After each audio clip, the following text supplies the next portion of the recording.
तो क्या हाल है दोस्तों। यह इस सीरीज का 4th पार्ट है। अगर आपने पिछले पार्ट नहीं देखे हैं तो डिस्क्रिप्शन में जाकर जरूर देख लेना। पिछले पार्ट में हमने देखा कि टे और बेक अकेले उसके घर पर थे। जब वो लंच कर रहे थे तो टे ने कहा कि खाना स्वादिष्ट है और बेक की मम्मी के कुकिंग की तारीफ की। बेक ने नोटिस किया कि टे उससे आंखें नहीं मिला रहा था। उसे लगा कि कहीं उसकी ड्रेस की वजह से तो नहीं, जैसा उसकी दोस्त ने वार्न किया था। शायद ये एम्बैरेसिंग हो, लेकिन ऐसा लग रहा था कि टे का ध्यान खींच रहा है। अचानक टे के हाथ से चम्मच फिसल गया। जब वो उसे उठाने के लिए झुका तो उसे थोड़ी चोट लग गई। बेक चौरन उसके पास भागी और उसे गले लगा लिया, क्योंकि उसे डर था कि उसे दर्द हो रहा है। टे ने उसे यकीन दिलाया कि वो ठीक है। हालांकि उसे लग रहा था कि सिचुएशन ऑकवर्ड हो गई है। उसे लगने लगा कि शायद टे को ऐसी लड़कियां पसंद नहीं हैं जो ज्यादा जॉरवर्ड बिहेव करती हैं। माहौल को हल्का करने के लिए बेक कुछ ड्रिंक्स लाई। उसने अपने मन में सोचा कि ये महंगी वाइन है जो उसके परिवार में सिर्फ स्पेशल ऑकेजन के लिए रखी जाती है। जैसे ही उसने टे को दी वो लौखछा गई और वाइन उस पर गिर गई।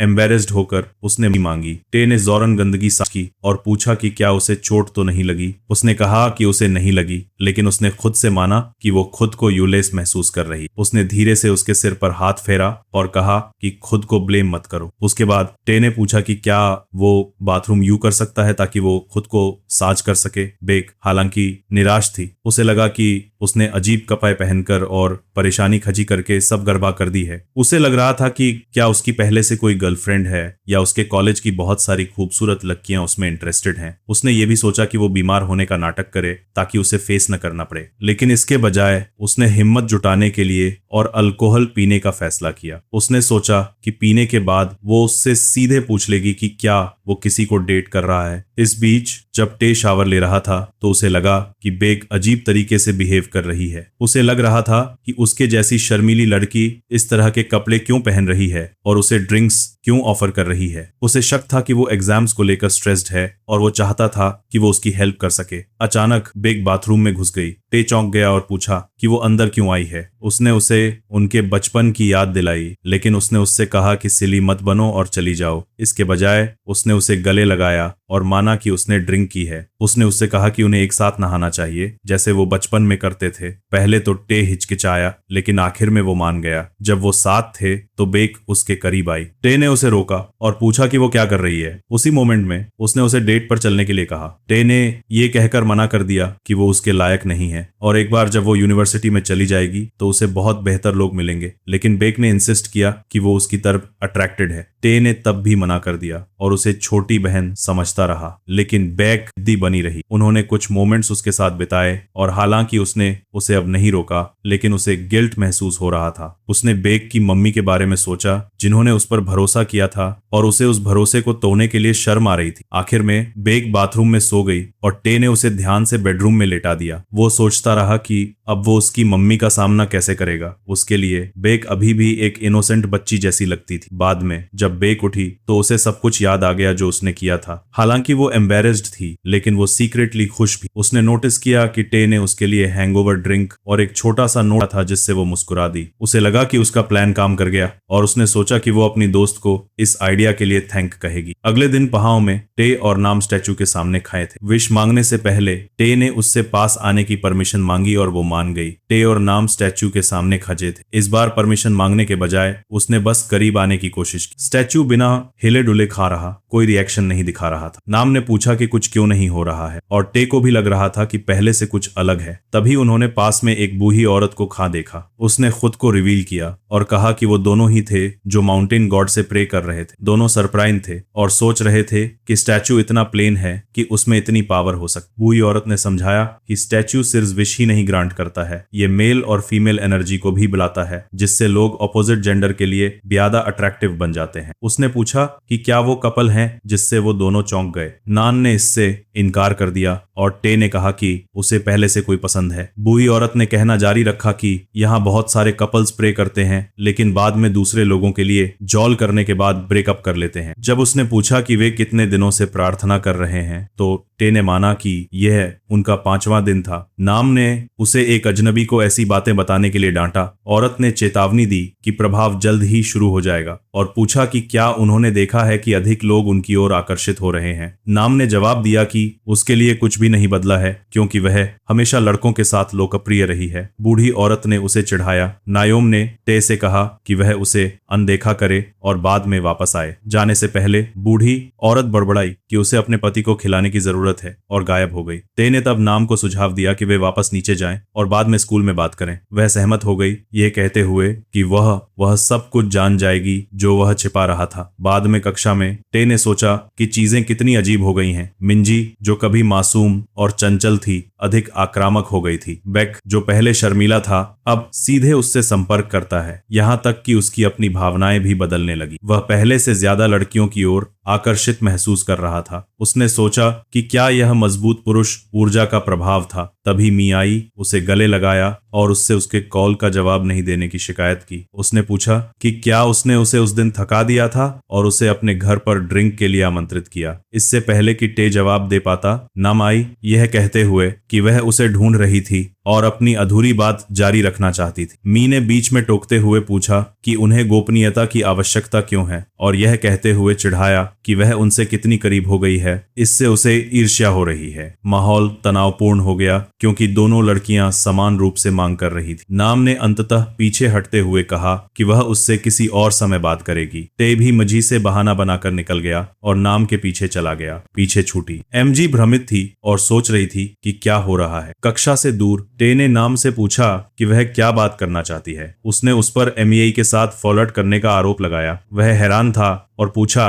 कि उसने ऐसा क्यों सोचा। नाम ने तर्क दिया कि उसे एमईआई को दूर धकेलना चाहिए था, बजाय इसके कि वह उससे चिपके रहे। ताय ने समझाया कि वह और एमजी हमेशा से करीब रहे हैं और वह अचानक उसके प्रति ठंडा व्यवहार नहीं कर सकता। नाम ने उससे कहा कि वह मूर्ख की तरह व्यवहार न करे। फिर उसने उसका हाथ पकड़ा, उसे एक स्टोर रूम में खींच लिया और दरवाजा बंद कर दिया। टे चौंक गया और पूछा कि उसने ऐसा क्यों किया। नाम ने सीधे उसकी ओर देखा और एक सवाल पूछा कि क्या वह मी को पसंद करता है। टे अप्रत्याशित रूप से पकड़ा गया और पूछा कि वह क्यों पूछ रही है। उसने माना कि वह पहले से ही जवाब जानती है और कहा कि अगर वह मिंजी में दिलचस्पी नहीं ले रहा है तो उसे चिंता करने की कोई जरूरत नहीं। नाम ने टे पर एमआई को एक विकृत व्यक्ति की तरह उससे चिपके रहने देने का आरोप लगाया। वह अधीर हो गई और चिल्लाई, यह पूछते हुए कि जब भी कोई लड़की आसपास होती है तो वह हमेशा अजीब व्यवहार क्यों करता है। उसका मानना था कि यह उसकी इच्छा से जुड़ा हुआ है। समस्या को हल करने के लिए उसने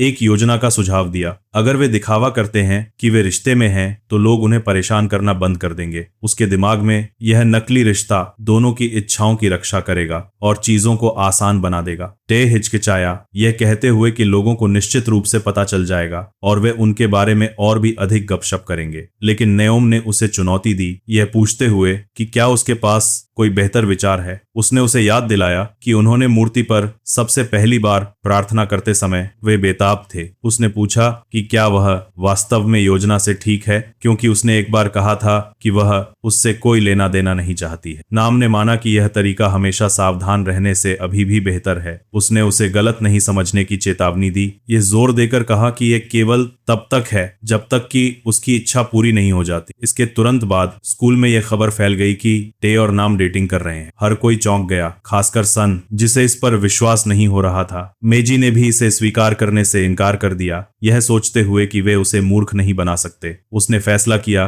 कि वह खुद सच्चाई का पता लगाएगी। बाद में टे और नाम पहाड़ पर लौट आए। उन्होंने फिर से करीब आने की कोशिश की, लेकिन मूर्ति ने अभी भी प्रतिक्रिया नहीं दी। नाम को याद आया कि बूढ़ी औरत ने कहा था कि यह और अधिक मांग कर सकती है। तभी उन्होंने मूर्ति के पास एक और जोड़े को बेंच पर बैठे हुए देखा। छिपते हुए टे और नाम एक दूसरे के ऊपर बेंच के नीचे चले गए। जिस क्षण उन्होंने ऐसा किया, मूर्ति अचानक मुस्कुराई। दूसरे जोड़े का लड़का घबरा गया और लड़की को पीछे छोड़कर भाग गया। हैरान होकर नाम ने टे को लात मारी और भाग गई। भागते समय नाम के विचारों की दौड़ जारी रही। उसे चिंता थी कि वह अजीब व्यवहार कर रही है, टे पर कूद रही है और नियंत्रण खो रही है। उसे शर्मिंदगी महसूस हुई। उसे याद आया कि उसने उसे कितनी बार कुछ भी अजीब नहीं करने के लिए कहा था। फिर भी वह खुद ही विरोध विरोध करने में असमर्थ। यह अब उनकी पहली इच्छा जैसा नहीं था, यह बहुत तीव्र होता जा रहा था। उसने सोचा कि अगर चीजें और आगे बढ़ गईं तो क्या होगा। घर पर उसने खुद से माना कि वह टे के आसपास होने पर बहुत उत्साहित हो रही थी। उसने मूर्ति को शाप दिया, यह सोचते हुए कि यह उसे पागल कर रही है, और खुद से कहा कि उसे इसे रोकने का एक तरीका खोजने की जरूरत है। इस बीच टे अपनी इमारत में लौट आया, अभी भी परेशान था। उसने उस बारे में सोचा जो उसने देखा था और सोच रहा था कि क्या नाम के शरीर ने वास्तव में उसकी वजह से प्रतिक्रिया दी थी। वो थोड़ा घबराया हुआ था और सोच रहा था कि जैसे कुछ हुआ ही नहीं वैसे ही दिखावा करे। लेकिन दरवाजे के बाहर उसे मी इंतजार करती हुई दिखी। वो हैरान हो गया और पूछा कि उसे उसका पता कैसे पता चला। उसने सवाल को अनसुना कर दिया, बस इतना कहा कि उसे प्यास लगी है, और उसने एक ड्रिंक मांगी और वो उसके घर में चली। चारों ओर देखते हुए उसने टिप्पणी की कि उसका घर कितना बड़ा है और पूछा कि उसके माता पिता कहाँ हैं। तय ने बताया कि उसके पिता रिटायर हो गए हैं और उसके माता पिता यात्रा पर गए हैं। फिर उसने उससे पहले अपनी स्थिति के बारे में नहीं बताने के लिए माफी मांगी। मी ने इसे टाल दिया, ये कहते हुए कि वह पहले से ही जानती थी कि वह वास्तव में नाम को डेट नहीं कर रहा था, लेकिन उसने माना कि उसे दुख हुआ कि उसने उससे यह बात छुपाई। उसने पूछा कि वे झूठ क्यों बोल रहे थे। तय ने उससे कहा कि यह थोड़ा पेचीदा है, और मीजी ने जवाब दिया कि अगर वह समझाना नहीं चाहता तो ठीक है। फिर वो करीब आई और उन्होंने कुछ शांत पल एक साथ बिताए। बाद में मीजी ने उससे कहा कि उसने रात को उसके घर पर रहने की योजना बनाई है। मीजी ने तय से पिछली रात कहा था कि अब बहुत देर हो चुकी है और उसे लगा कि यह सही समय नहीं है। तय ने हालांकि मन ही मन सोचा कि उसे बस सुबह चुपके से बाहर निकलने की जरूरत है ताकि वो इच्छा पूरी कर सके। पहले की तरह वो उससे सहमत हो गया और उसने मामले को वहीं छोड़ दिया। अगली सुबह तय चुपचाप उठा जबकि मिनजी अभी भी बिस्तर पर लेटी हुई थी। उसने आशा की कि जब तक वो वापस नहीं आ जाता तब तक वो सोती रहेगी, यहाँ तक कि अगर वो जाग भी जाती तो उसने कहने की योजना बनाई थी कि वो जॉगिंग के लिए गया था, लेकिन मिस सो नहीं रही थी। उसने पिछले दिन क्लास में झपकी लेकर तैयारी की थी जिससे वो सुबह जल्दी उठ सके। उसे जाते हुए देखकर उसे शक हुआ। वो सोच रही थी कि वो इतनी सुबह कहाँ जा रहा है और निम के साथ उसका क्या संबंध है। उसने फैसला किया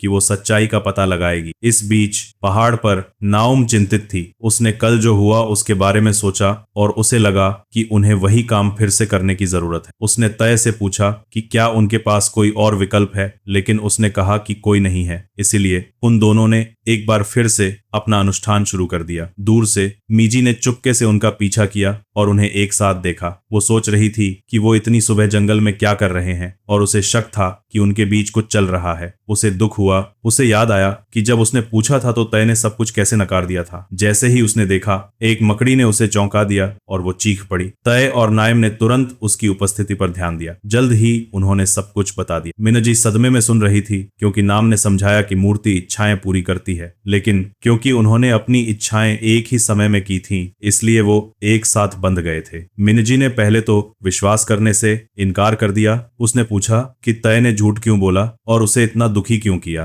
तय ने उससे शांत होने के लिए कहा, जबकि नाम ने माना कि यह खुद के लिए भी विश्वास करना मुश्किल है। इसे साबित करने के लिए नाम तय के करीब आई और अनुष्ठान को दोहराया। मूर्ति तुरंत मुस्कुराई, अपना प्रभाव दिखा रही थी जिससे मिनजी अवाक रह गई। मिनजी को याद आया कि कैसे उस रात तय का शरीर अचानक बदल गया था और कैसे वो गायब हो जाता था। उसे एहसास होने लगा कि यह सब सच हो सकता है। नाम ने मिनजी से उनका रहस्य रखने के लिए कहा। मिजी ने जवाब दिया कि वो किसी को नहीं बताएगी और वैसे भी कोई उस पर विश्वास नहीं करेगा। जब नाओम ने पूछा कि उसे वो कैसे मिले तो मिजी ने समझाया कि उसने सुबह जॉगिंग शुरू कर दी थी और संयोग से तय का पीछा किया था। तय को डर था कि वो बता सकती है कि उसने उसकी जगह रात बिताई थी, लेकिन उसे राहत मिली जब उसने इसका उल्लेख नहीं किया। फिर मी ने उन पर अपनी इच्छाएं पूरी करने के लिए संदिग्ध व्यवहार करने का आरोप लगाया। उसने कहा कि उनके नकली रिश्ते के बारे में अफवाहें केवल गुप्त रूप से मिलने का एक बहाना रही हूं। नाम ने माना कि यह सच है और पूछा कि क्या मीजी को वास्तव में लगता है कि वो वास्तव में कभी तय को डेट करेगी। ये सुनकर मीजी को बड़ी राहत मिली। उसने टे की तरफ देखा, उसका चेहरा अपने हाथों में लिया और उसे चूमा। फिर उसने माना कि वो हमेशा से उसे पसंद करती थी। उसने कहा कि ये बात मानने का ये बिल्कुल सही समय है। नाम अपनी उदासी छुपाते हुए मी से बोली कि उसे पहले पता नहीं था कि मी ऐसा महसूस करती है। उसने ये भी कहा कि मी को उसकी चिंता करने की जरूरत नहीं है क्योंकि इच्छाएं पूरी होने के बाद वो और टे फिर से बिल्कुल अजनबी बन जाएंगे। लेकिन अंदर ही अंदर नाओम को गुस्सा और दुख दोनों महसूस हो रहा था। तो तो क्या लगता है नायोम अब क्या करेगी? क्या वो उनकी रिलेशनशिप से जलती रहेगी या आखिरकार अपनी फीलिंग्स का सामना करेगी और उन्हें बता देगी? आगे क्या होता है जानने के लिए कल का इंतजार करो।